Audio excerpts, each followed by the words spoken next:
Welcome to Media Storm Cooper. Now let's begin with our top story. Tensions in the Middle East have reached a dangerous new level tonight. The United States has delivered a clear and forceful message to Iran: reopen the Strait of Hormuz within the next 48 hours or face serious military consequences. President Donald Trump has made it plain that time is running out, and the stakes could not be higher for global energy supplies and regional stability. The Strait of Hormuz sits at the narrow entrance to the Persian Gulf. For decades, it has served as one of the most vital waterways on the planet. Nearly 1/5 of the world's traded oil passes through this channel every single day. Tankers carrying crude from Saudi Arabia, Iraq, the United Arab Emirates, Kuwait, and other producers rely on safe passage here to reach international markets. When that flow is interrupted, the effects ripple far beyond the region, touching everything from gasoline prices at the pump to the cost of goods in stores around the world. Right now, that critical route is effectively shut down. Iranian forces have restricted shipping traffic in response to ongoing military operations involving the United States and Israel. What began as a limited conflict has now stretched into weeks of confrontation. Shipping volumes have dropped sharply. Reports indicate that only a small number of vessels continue to move, often under strict conditions set by Tehran. Thousands of other ships remain stranded or rerouted at great expense. Insurance costs for any journey near the area have soared, and many shipping companies have simply chosen to stay away. President Trump addressed the situation directly in recent public statements. He reminded Iran of an earlier deadline he had set: 10 days to reach some form of agreement or restore open access to the strait. That period is now drawing to a close. In strong terms, the president warned that if the waterway is not fully reopened without threats to passing vessels, the United States will respond with significant force. He spoke of all hell coming down on Iranian targets, pointing specifically to power plants, bridges, and other key infrastructure. The message was direct: open the strait or prepare for strikes that could cripple Iran's energy system and transportation network. This is not the first time such warnings have surfaced in recent weeks. Earlier in the conflict, similar ultimatums were issued, only for brief pauses to allow room for talks. Those discussions appear to have produced limited progress. Now, with the latest 48-hour window in place, the pressure has intensified once again. Administration officials have signaled that Tuesday could mark the start of expanded operations if Tehran does not comply. Targets under discussion include major power generation facilities and strategic bridges that support military movement inside Iran. Iran, for its part, has pushed back firmly. Iranian military spokesmen have described the American threats as unbalanced and poorly considered. One senior general called the ultimatum a sign of nervousness and weakness. In response, Tehran has warned that any attack on its territory would bring severe retaliation. Officials there have spoken of opening the gates of hell for those who choose aggression. They have also hinted at the possibility of broadening the conflict, including potential disruptions in other sensitive maritime areas. The human and economic costs of this standoff are already mounting.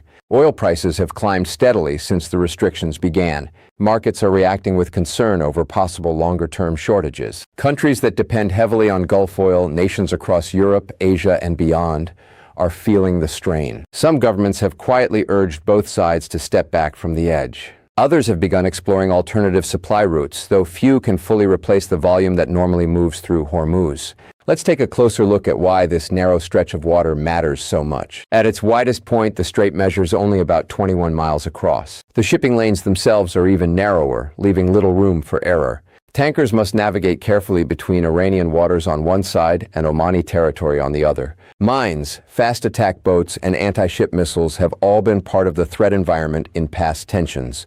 This time, Iranian forces have used a combination of direct attacks on vessels, selective permitting of traffic, and public warnings to control movement. Since the current round of conflict escalated in late February, more than 20 vessels have reportedly come under fire in or near the strait. The Revolutionary Guard has claimed responsibility for some of those incidents, stating they were targeting ships linked to adversaries.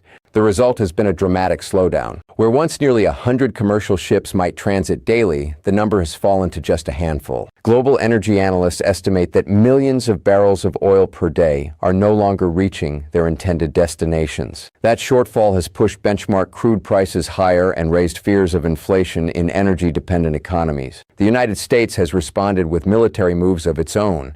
American naval forces in the region have conducted operations aimed at degrading Iran's ability to threaten threaten shipping. Central Command reports that many Iranian naval assets and missile sites along the coast have been hit. Additional marine units and amphibious ready groups have been deployed to provide more options if needed. Yet reopening the strait by force would be no simple task. Experts point out that the area's geography favors defenders who can use speedboats, drones, and mobile launchers to create constant hazards. Beyond the immediate military picture, broader diplomatic efforts continue behind the scenes. A number of countries have joined statements calling for safe passage to be restored. The United Kingdom hosted meetings with dozens of nations to discuss coordinated responses. Some allies have expressed willingness to contribute naval assets for escort duties, though few appear eager to join direct combat operations. The European Union and several Asian governments have emphasized the need for de-escalation to protect the global economy. Inside Iran, the leadership faces difficult choices. The country's economy has already suffered from years of sanctions and now from the added burden of war. Power shortages could worsen dramatically if key plants are damaged. At the same time, Iranian officials have framed their control over the strait as a legitimate defensive measure. They argue that the waterway falls under their sphere of influence and that external pressure amounts to an attack on national sovereignty. Search and rescue operations add another layer of complexity. Reports indicate that efforts continue to locate a missing American pilot whose aircraft was lost over Iranian territory. Both sides have traded claims about the circumstances, with each accusing the other of reckless actions. These incidents keep the temperature high, even as larger strategic issues dominate the agenda. What happens in the next 48 hours could shape the trajectory of this conflict for weeks or even months to come. If Iran opens the strait to unrestricted commercial traffic, it might create space for renewed negotiations. A peaceful resolution would ease pressure on oil markets and reduce the risk of wider war. Conversely, if the deadline passes without movement, the United States has made clear it is prepared to carry out strikes on carefully selected targets. Such action would likely trigger retaliatory moves from Iran, possibly including fresh attacks on shipping or strikes against regional allies. Analysts watching the situation offer mixed assessments. Some believe the threats are primarily intended to bring Iran back to the negotiating table.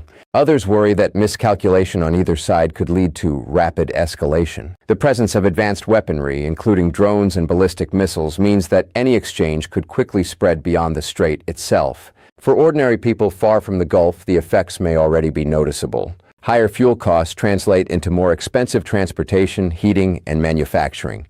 Businesses that rely on steady energy supplies are adjusting forecasts. Stock markets have shown volatility as investors weigh the chances of prolonged disruption. The history of the Strait of Hormuz offers important context.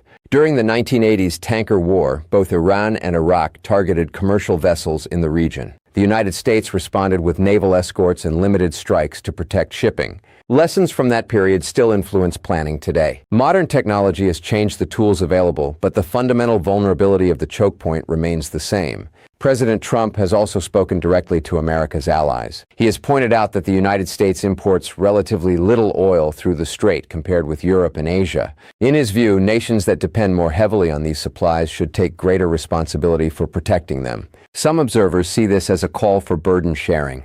Others interpret it as a warning that Washington may not shoulder the entire effort alone. As the clock ticks down, international organizations continue to monitor developments. The United Nations has expressed concern over threats to freedom of navigation, a principle long upheld in international law. Humanitarian groups worry about the potential impact on civilian populations if infrastructure is hit. Seafarers currently caught in the area face uncertain conditions, with many vessels anchored or diverted to safer ports. Looking ahead, several scenarios are possible. One involves a last-minute diplomatic breakthrough that allows limited reopening while talks continue. Another sees limited American strikes aimed at forcing compliance without full-scale invasion. A third, more dangerous path leads to sustained exchanges that draw in additional regional players. Throughout this crisis, one fact stands out clearly. The world cannot afford a long-term closure of the Strait of Hormuz.